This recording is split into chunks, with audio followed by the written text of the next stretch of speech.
Welcome to my weight loss journey, day 29.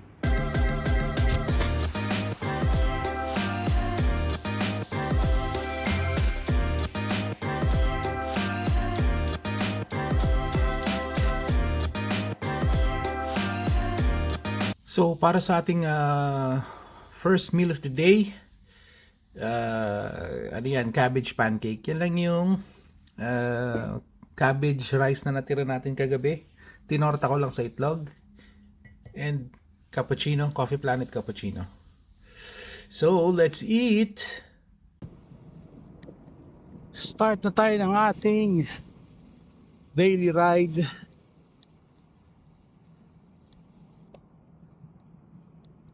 Medyo iba again yung lamig ng hangin eh. OA.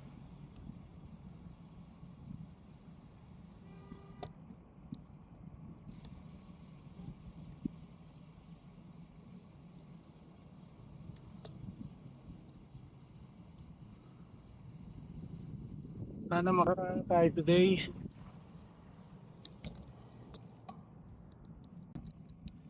Pasok na tayo sa ating starting point. Today medyo parang iba yung feeling. Parang alam mo yun na maramdaman mo pagsakay mo sa bike na parang hindi alive. Yung parang pagsakay mo pa lang parang pagod ka na, hingal ka na. So I don't know if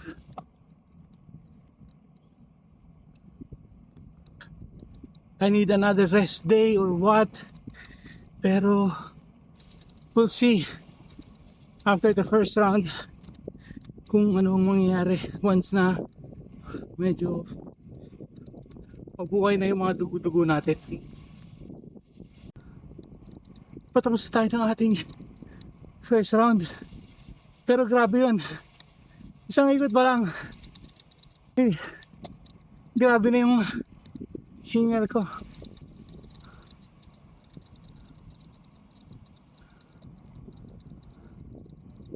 Pagdaanin mo ako.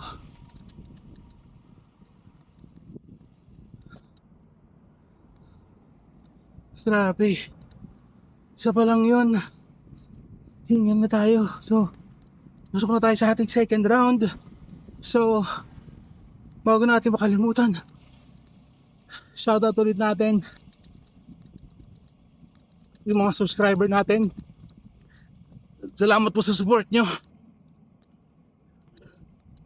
Sa mga nanonood po, pa-subscribe na lang po.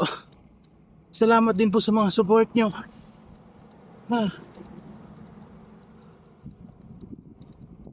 So, simulan na natin itong second round natin. So, eto na naman tayo ulit sa may mahangin na part. Yung hangin ngayon is grabe compared sa mga nakaraang araw. Anyway, share ko na experience ko kagabi. I don't know kung na-experience nyo rin to. Punta ako sa supermarket kagabi. So, I'm going to ask something. I forgot kung ano yung tatanong ko. So, nakakita tayo ng kabayang sales lady there. So tinignan ko siya, nagtama yung tingin namin. So palapit na ako. Hindi pa ako nakaka-fully lapit sa kanya, nakasimangot na siya. Sabi ko, ba't kaya? Siyempre, lapit tayo. Lumapit ako sa kanya. Imbis na itanong ko yung itatanong ko, tinanong ko na lang siya. Ate, okay ka lang? Sabi ko, nilapitan kita kasi I feel like kailangan mo ng tulong. Ayun, si ate naman, nahimasmasan naman siya. Sabi niya, hindi kuya, ano lang, medyo malalim iniisip natin. Sabi ko, kasi Nung nagtama yung tingin natin, sumimangot ka kaagad sa akin eh. Parang may kasalanan ako sa'yo eh. Sabi niya, hindi. Pasensya na. So, sabi ko sa kanya, alam mo, dapat ano eh, may mga times talaga na ganyan na kung nakawala sa isip mo na simangot ka na pala, ganito, ganyan. Pero, syempre, hindi naman alam nung nakakita kung ano yung nasa loob mo. So, kaya sabi ko sa kanya, alam mo, ganito gawin mo para mawala yung mga nasa isip mo. Talk to as many customers you can. Para alam mo yun, yung or hi, smile. Tsaka sabi ko na rin sa kanya, para bago ka pumasok, check mo yung YouTube channel ko. Para ano, matuwa-tuwa ka naman ng konti. Natawa naman siya. So, yun lang no, kumbaga minsan kasi, especially dito sa dito sa abroad, here in the UAE, I've been here for 16, 17 years. Maraming ganyan mga kababayan natin na alam mo yun na parang feeling ko they don't like what they're doing, or parang napipilitan na lang sila pumasok dahil siyempre kailangan kumita ng pera, ganito, ganyan. Pero kasi yung pinaka-important sa lahat yun is, gaya ng sinasabi ko, support system. Kailangan like kang may nakakausap. Kasi kung mag-isa ka lang, pakahirap nun. Mag-isa ka lang, wala kang makausap. Tapos pagdating ng office mo, tipo busit ka na. So, ang advice ko sa kanya, no, pasok mo sa opisina, greet as many people as you can. Smile, good morning, how are you? Simple gesture na kahit pa paano makakapagpagaan sa loob. Kasi ano lang yan eh, kailangan mo lang hanapan ng paraan para mag-enjoy ka sa ginagawa mo. Yung i-convert mo yung negative feeling mo into a positive feeling. Kasi kaya ng sinasabi mo, may option ba ako? Wala, kundi pumasok. Yun naman pala eh, wala ka ng option eh. So turn these negative feelings into positive feelings. Just smile, greet someone, talk to someone, greet as many customers you can. So, kasi sa sales, di ba? I've been working in sales my entire life, o adult life.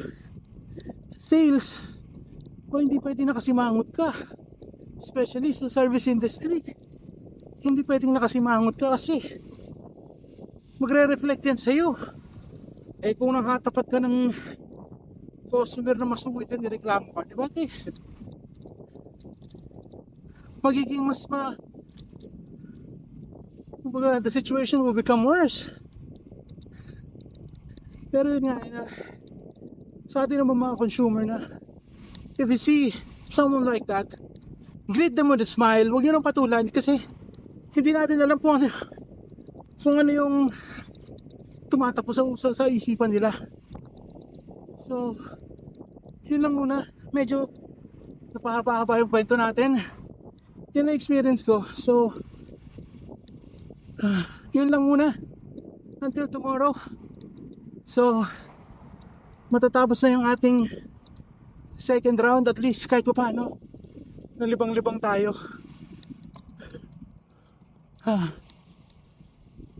Ito na, papasok na tayo sa third round natin.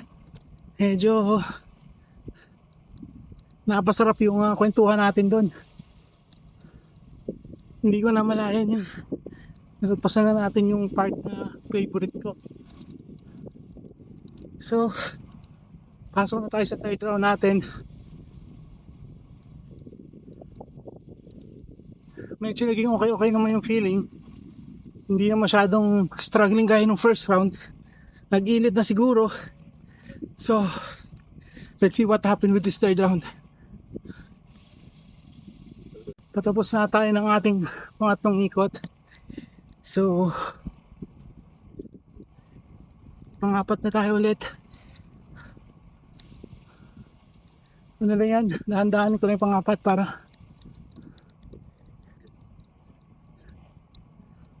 para may rouse natin.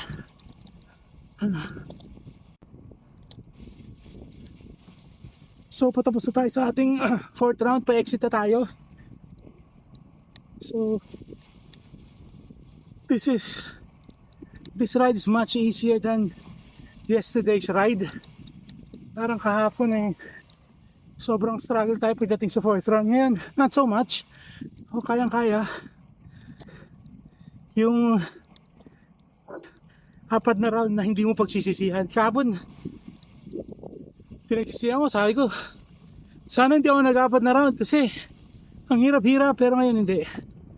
Ngayon, it's fine. Manageable. May difficulties, pero kaya. So, hopefully magtuloy-tuloy tayo na ganyan para maging masanay na tayo sa apat. Then, we level up again to 5. So, pauwi na tayo. We've been biking for 59 minutes. So, another 5 minutes to house. So, just over, a little over 1 hour tayo nagpa-bike. Not bad na rin. So, see you at home. Prepare na tayo ng dinner. So, finally, home sweet home. Grabe, galit na galit yung hangin dito.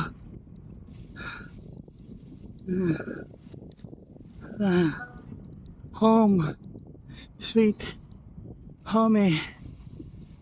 Thank you, Lord, for the safe ride. Thank you.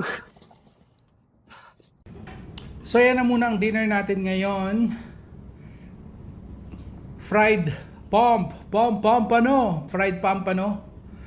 At saka yung ating side salad natin is white onion at saka tomato. So, let's eat. Now let's see how much weight did I lose today. So yan na, from 117.1 now down to 116.9. 0.2 kg, yan mababa na naman, but we'll take it. Loss is a loss. Kunin na natin yan. So ayun na lang muna for today. So tomorrow will be the 30th day. So tingnan natin kung ano yung final weight loss natin on our 30th day. So sa isang buwan, ilan ba talaga yung ating na bawas na timbang. So until my next video, so if you find this entertaining, interesting, and helpful, please like, share, and subscribe. See you!